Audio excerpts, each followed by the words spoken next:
शहर की एक कॉलोनी में राधिका अपने पति राकेश और सास के साथ रहती थी। राधिका की दो नंदें रुचि और शीतल, जिनकी ससुराल पड़ोस में ही थी, अक्सर अपने मायके आया करती थी। कभी वे कुछ खाने पीने का मांगती, कभी घर के छोटे मोटे कामों में सहायता मांगती। राधिका को उनका बार बार आना पसंद नहीं आता था। उसे लगता था कि वे हर समय कुछ न कुछ मांगने ही आती हैं। माँ, लगता है आज घर में कढ़ी बन रही है, मेरे घर तक खुशबू पहुंच रही थी। और आप तो जानते ही हो, मुझे राधिका भाभी के हाथ की कढ़ी बहुत ही स्वादिष्ट लगती है। इसलिए मैंने आज दोपहर में घर में कुछ नहीं बनाया, सोचा यही खा लूंगी। अरे रुचि दीदी, मैं भी आ गई हूँ, सब मिलकर खाएंगे। भाभी थोड़े चावल ज्यादा उबाल लेना। बिट्टू के पापा आज लंच नहीं ले गए, मैंने उन्हें फोन कर दिया कि उनके लंच में कढ़ी चावल भिजवाऊंगी। आ गई मांगने। पता नहीं इन दोनों को भनक कैसे लग जाती है कि घर में कुछ बन रहा है। अच्छा हुआ तुम दोनों आ गई, मैं तुम दोनों को फोन करने ही वाली थी। राधिका बहू, एक काम करो, हम सबका खाना ड्राइंग रूम में ही लगा दो और दामाद जी का लंच में पैक कर देना। जी माँ जी। इनकी सेवा करते रहो और रसोई में लगे रहो। ये भी क्या बात हुई, जब देखो ये दोनों मुंह उठाकर आ जाती हैं। पड़ोस में ससुराल है तो ये थोड़ी है कि हर समय मायके उठ कर आते रहो। पता नहीं माँ जी को इतनी पास में शादी करने की क्या ही जरूरत थी। रुचि और शीतल पड़ोस में ही ससुराल होने के कारण अपने मायके से जरूरत का कुछ न कुछ मांग ही लेती थी। कभी घी, कभी चाय पत्ती, कभी वे मसाले, आटा या चावल मांगती। कभी कोई सब्जी खत्म हो गई तो दोनों बहनें अपने भाई से मंगवा लेती। त्योहारों या शादी ब्याह के समय वे राधिका से उसकी साड़ियां और गहने मांगती। कभी कभी वो प्रेस, मिक्सर या सिलाई मशीन मांगने आ जाती। जब कभी घर में मेहमान आते तो वे बड़े बर्तन मांगती। कभी कभी उन्हें तुरंत पैसों की जरूरत पड़ती तो वे भाई से उधार मांगती। राधिका, मैं ऑफिस जा रहा हूँ। राकेश भैया, अच्छा हुआ आप अभी घर पर ही हो। वो मुझे ना सोनू के स्कूल का सामान खरीद कर लाना है। सोनू के पापा पैसे रख कर नहीं गए, मुझे 500 रुपए मिल जाएंगे। भैया, पैसे तो मुझे भी चाहिए थे, वो मैंने अपना सूट सिलवाने को दिया हुआ था। अब वो टेलर 1 महीने के लिए बाहर जा रहा है, मैं इनसे पैसे लेना भूल गई। मैं अपना सूट ले आऊंगी जो सिलवाए, कहीं टेलर चला गया तो 1 महीने के लिए सूट रह जाएगा। हाँ हाँ, कोई बात नहीं राधिका, रुचि को 1000 रुपए दे देना और शीतल, तुम भी सूट के ले लो जितने लेने हैं। राधिका दे देगी, मैंने उसके पास खर्चे के रखवाए हुए हैं। राधिका ने राकेश के जाने के बाद सोच लिया था कि अब वो कुछ न कुछ सुनाकर ही उन दोनों को पैसे देगी। भाभी, वो तो आप जानती हो, इनके दोस्त की शादी है तो मैंने सूट सिलवा लिया है। आप वो मुझे अपनी गुलाबी वाली नई साड़ी दे दोगे? मैं सोच रही थी बारात पर वही पहनकर जाऊंगी। नहीं, मैं वो साड़ी नहीं दे सकती, बेकार में खराब हो जाएगी। आगे मुझे भी पहननी होती है। कितने पैसे बोले? और 1000 क्या करोगी रुचि? आपने तो 500 मांगे थे ना, तो ये रहे 500।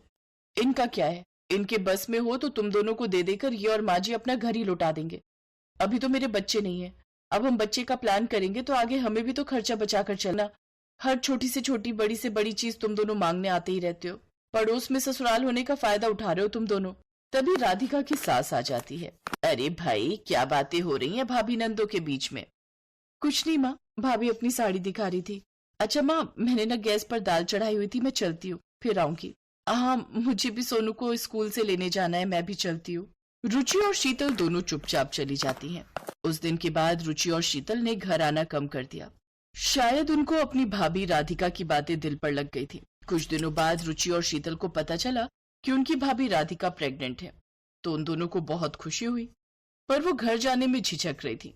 उन्होंने फोन पर ही अपनी भाभी राधिका को बधाई थी। राधिका ने भी उनसे ज्यादा बात नहीं की, क्योंकि वो जानबूझकर ऐसा कर रही थी। क्या बात है रुचि, मैंने शीतल को अभी अभी फोन किया है। तुम दोनों तो 2 कदम पर रहती हो और भाभी को बधाई देने के लिए घर भी नहीं आई। राधिका को कितना बुरा लगेगा। वो मम्मी, आप तो जानते ही हो, बच्चों के एग्जाम चल रहे हैं तो मेरा निकलना बहुत मुश्किल होता है।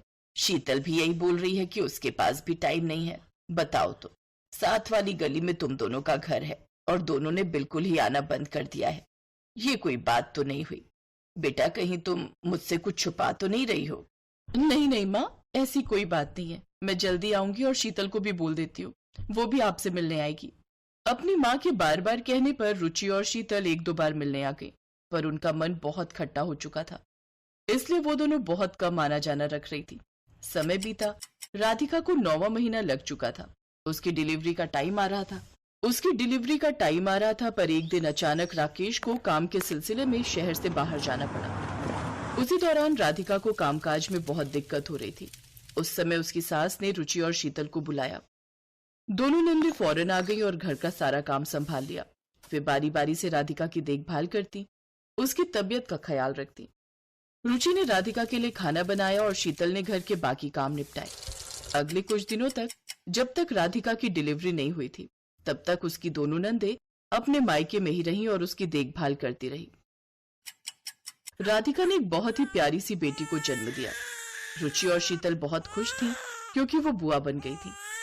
घर में खुशी का माहौल था। राधिका ने पहली बार महसूस किया कि जरूरत के वक्त परिवार ही साथ देता है। उसने अपनी नंदों की मदद और प्यार को महसूस किया और उसकी आंखें भर आईं। उसने रुचि और शीतल को अपने पास बुलाया और कहा, रुचि, शीतल, मुझे माफ कर दो। मैं पहले तुम्हारी अहमियत नहीं समझ पाई। आज तुम दोनों कितने समय से मेरी देखभाल कर रही हो। तुमने अपने ससुराल के काम छोड़कर यहाँ सब कुछ संभाल लिया। आई एम सॉरी, मैं बहुत शर्मिंदा हूँ। मैंने उस दिन तुम दोनों को न जाने क्या क्या कह दिया था। भाभी, हमने तो आपकी बात का बुरा ही नहीं माना, और रिश्तों में थोड़ी बहुत तकरार होना भी जरूरी है, जिससे रिश्तों को नजर नहीं लगती। अब आप ये सब बातें छोड़ो और गुड़िया रानी के नामकरण की तैयारी करो। भाभी, पंडित जी बता गए हैं सोमवार का दिन निकला है नामकरण के लिए। अभी तो हमें गुड़िया के कपड़े भी लेने जाना है, बहुत सारी शॉपिंग करनी है। आपके लिए कुछ लाना है तो बता देना, हम बाजार से लेते आएंगे। राधिका की आंखों में खुशी के आंसू थे। वो अपनी नंदों के चेहरे पर प्यार और अपनापन देख रही थी। इस तरह राधिका को एहसास हुआ कि परिवार और रिश्तों की अहमियत क्या होती है। उसने अपनी नंदों को खुले दिल से अपनाया और उस दिन के बाद राधिका अपनी दोनों नंदों के साथ घुल मिल कर रहने लगी। ये कहानी हमें सिखाती है कि परिवार के रिश्ते सबसे महत्वपूर्ण होते हैं और हर परिस्थिति में वे ही हमारे सच्चे साथी होते हैं।